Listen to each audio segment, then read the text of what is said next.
Welcome to my YouTube channel. My name is Ganiat Akorede. This is where we share stories, miraculous stories, miracles with the Quran or through the Quran.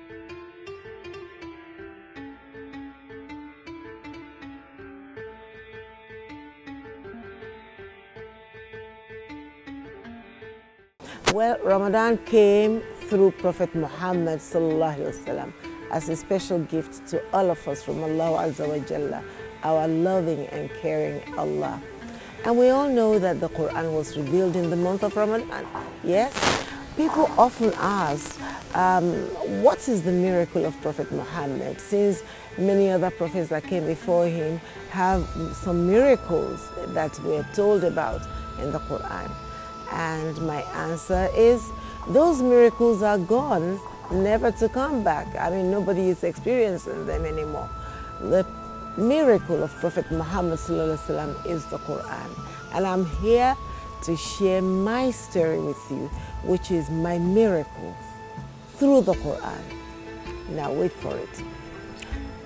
As far back as when I was a child in the elementary school, I happened to have the misfortune of having a bully in my school that targeted me.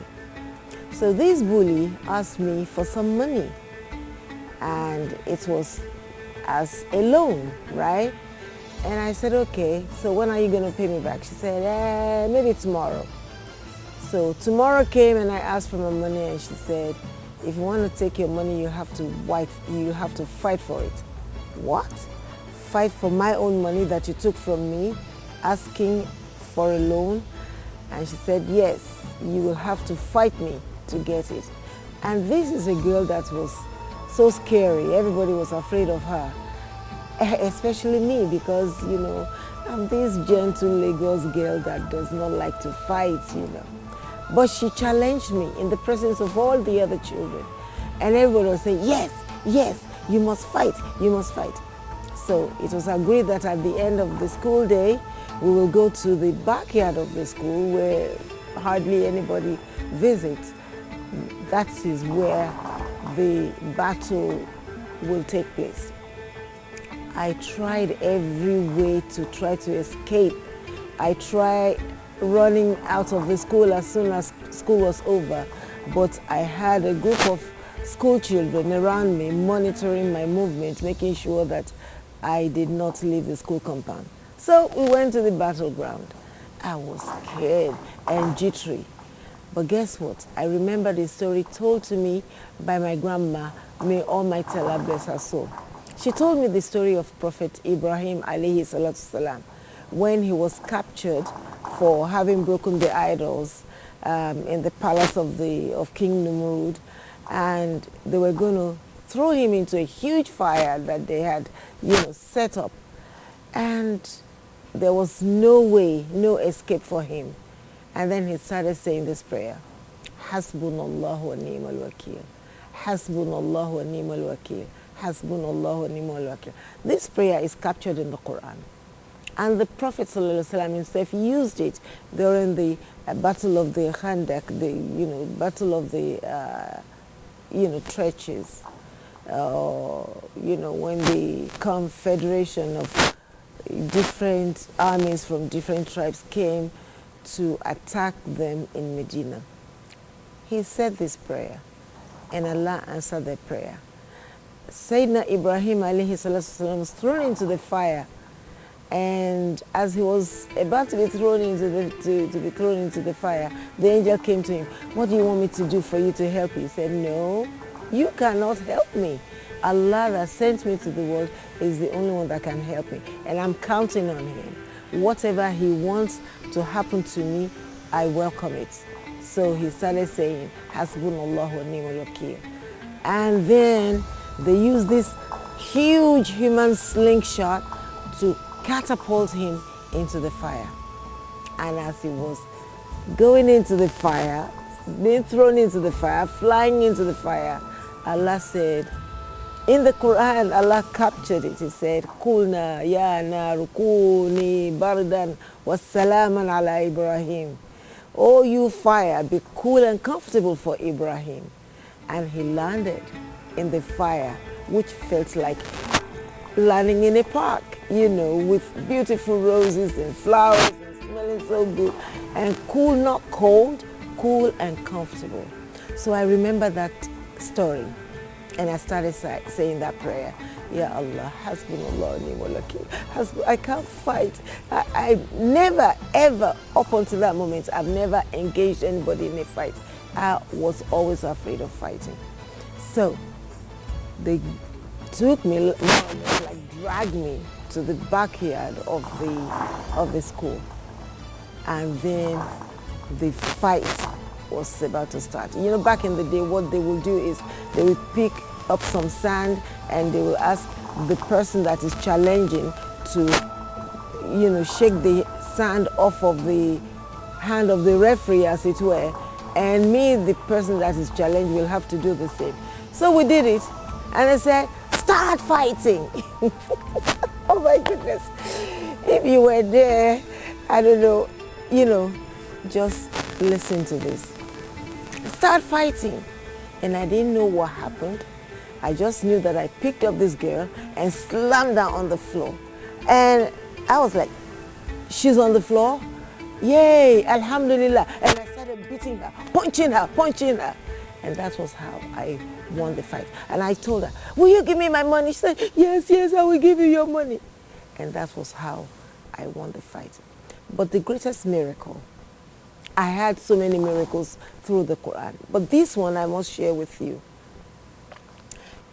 Now as a grown-up woman, a few years back, maybe about 10 years back, I was desperately looking for a way to get back to Saudi Arabia, where I went to school. I went to the university there. I so much wanted to go back there to work so that I'd be able to be close to the Kaaba, to Mecca, and make wudu, perform Umrah, perform Hajj, and go to the Prophet's Mosque in Medina and go pray there. And I was longing for it. I was so I prayed hard. Ya Allah, please give me this opportunity. And I saw so many advertisements on the internet asking for teachers to apply to come teach in Saudi Arabia or in the Emirates, in the Middle East, anywhere in the Middle East. Anywhere in the Middle East was fine for me. At least it would be close to my goal.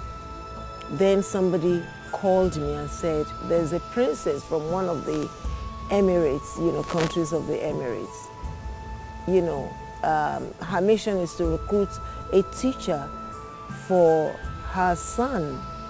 She wanted someone that could speak English, that could speak Arabic, that could teach the Quran and teach, groom this child. And they thought I fit in, for that job opportunity. And I was super excited. It was like, Ya Allah, this is how you answer my prayer. So I dressed up and I went to have a meeting with this princess. When I got to her house, huge, it was like a palace, huge mansion. You can smell wealth just walking through the door. And so she welcomed me with such a beautiful smile, and they offered me tea, chai and cookies, and I was just anxious to get the job. And then we sat down and I had an interview with her. And she asked me about my background, what my qualifications were, and I told her. And she asked me about what I was doing presently, here in Houston. I told her I am into teaching Arabic and the Quran, especially to children.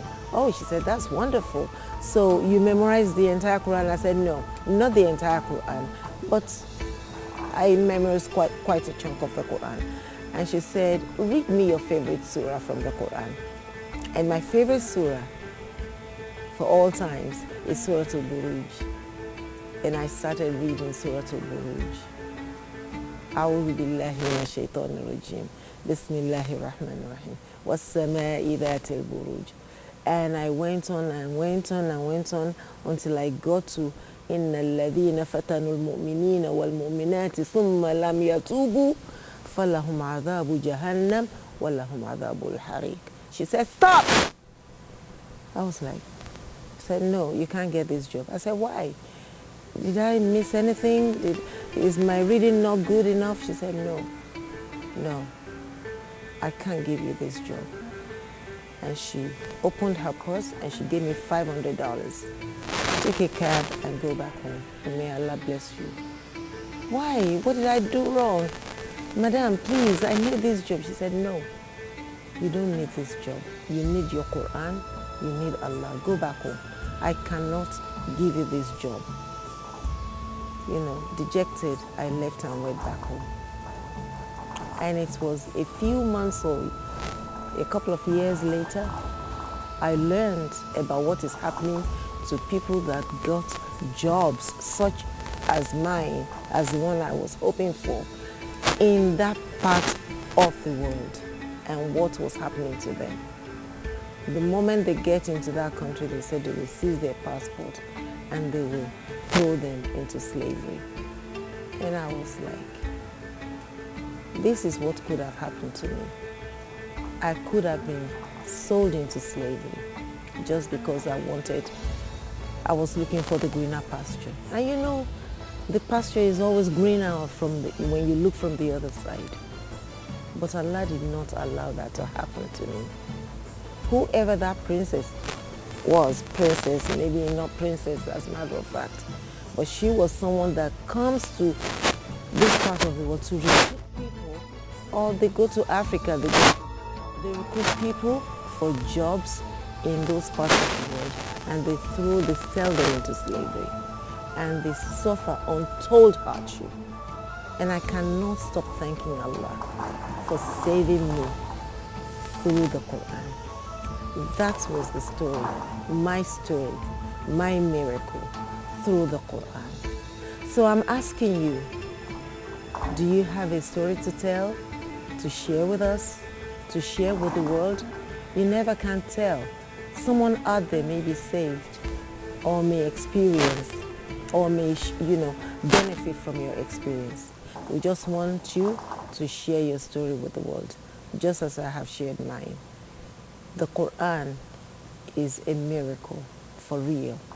And I cannot thank Allah enough for blessing me with the knowledge of the Quran. And this is where we draw the curtain on the show for today. We look forward to your comments, and we look forward to hearing your story, your miracle with the Quran.